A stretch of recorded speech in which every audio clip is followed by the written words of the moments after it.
G'day there. There's a bit of a discussion going around about what's more important when it comes to capturing a landscape image, light versus the composition. So in this video, I'm going to share with you my thoughts on this and how I think it can impact and improve the images that we capture.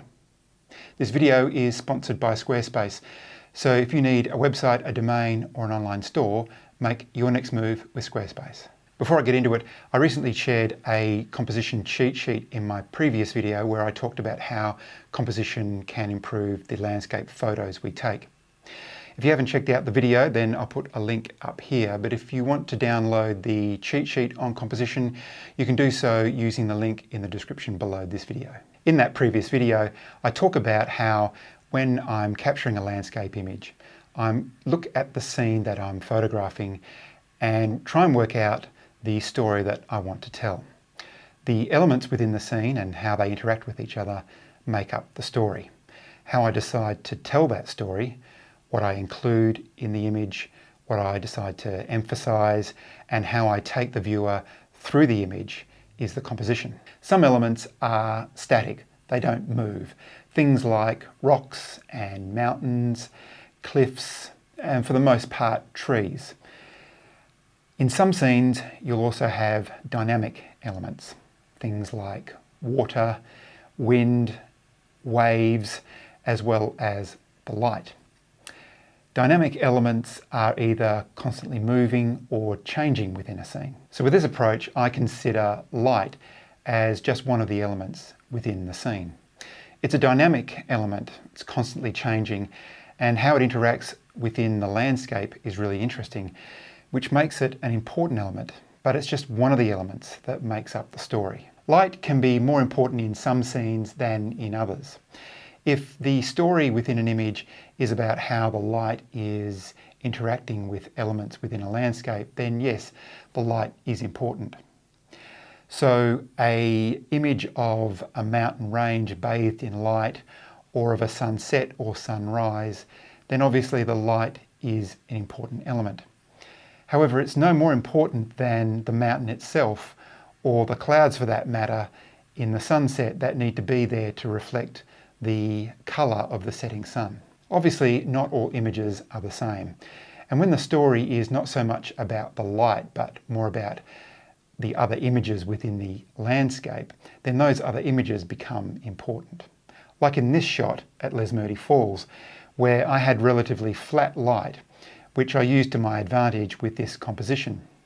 What's more important here is the water that's running down the waterfall and over the rocks.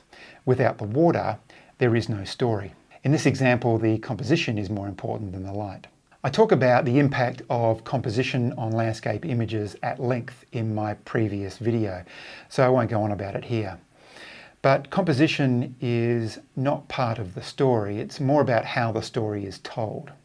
That's why I see composition as an essential part of every image, because without an effective composition that supports the story that you're trying to capture, you end up with an image that doesn't have as much impact. I think it can be helpful to recognise that some landscapes are easier to shoot than others. Woodland and seascape scenes are a little bit more difficult to photograph than, say, subjects like a mountain. That's because a composition is a little bit easier to find in mountain ranges, whereas with woodland and seascape scenes, they can be a little bit more complex, and as a result, finding an effective composition in those scenes can require a little bit more work. However, I don't think that composition is any less important even in an image of mountain ranges, just that in many cases the composition is more obvious. To put it another way, if I was to take a shot of a mountain in amazing light but without a half-decent composition, perhaps there are some distracting elements within the frame, or I have some lines in the foreground that lead the viewer's attention away from the main subject, it would weaken the image and it would have less impact on the viewer. So just because a composition is easier to find doesn't make the composition itself any less important. I actually think a better discussion to have is what's more important in a landscape image, the story or how it's told. In other words, the scene or how the scene is composed. Even then, I think the composition is more important. Ultimately, you need both.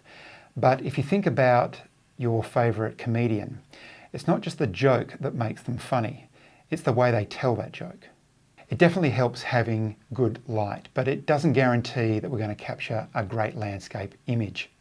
If that was the case, landscape photography would be easy and everyone would be capturing amazing landscape photos. Remember, we're in far more control of the composition than we are of the light.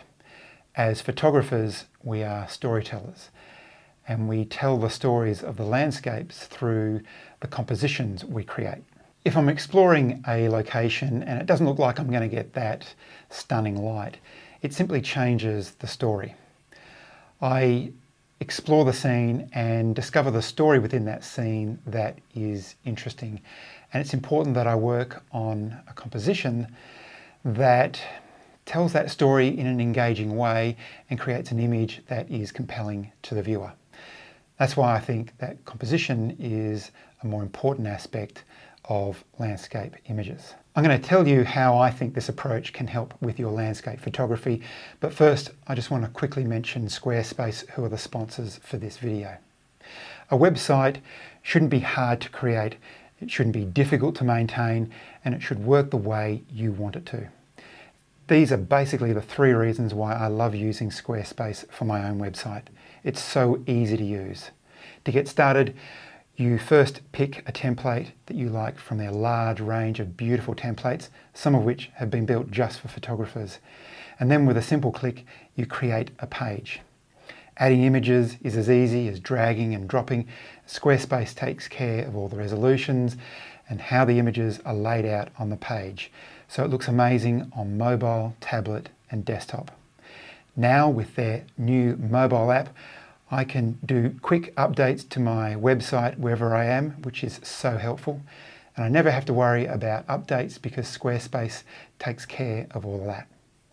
You can head on over to squarespace.com for your free trial, which will give you heaps of time to get up and running. And if you do want to go ahead with a website, make sure you go to squarespace.com/Andrew Marr to get 10% off your first purchase, or use the discount code Andrew Marr. So I think there's some takeaways from this approach that can help you with your landscape photography. The first is, and I've mentioned this before on the channel, is don't be ruled by the light. Don't limit yourself to only going out and shooting in amazing light, because you're missing out on so many opportunities, not just to get out and shoot more and to practice the art of landscape photography, but you're also missing out on the opportunity to capture amazing images that can be taken under light conditions that don't seem ideal. The second is don't rely on good light to make a good landscape image. Instead, build your composition skills so that you are able to take impactful images no matter what the lighting conditions. Finally, while I don't think light is more important than composition in most landscape images, I do think the ability to read light can help us improve the images that we take. While we can't control the light, it is helpful to develop an understanding of how to read light, how lighting conditions can change over time, and how light can affect a scene. I might cover all of this in a future video, so if you want me to do that, let me know in the comments below. I hope you found the video helpful. If you did, please give the video a like. If you want to support the channel, share it with anybody else who you think might find it interesting. Remember, if you're interested in the composition cheat sheet that I created, that'll help you understand how composition can help improve your storytelling of a landscape, you can access the cheat sheet using the link in the description below. If you're new to the channel and you enjoy landscape photography, then check out some of my other videos and subscribe if you haven't already. But until next time, thanks very much for watching.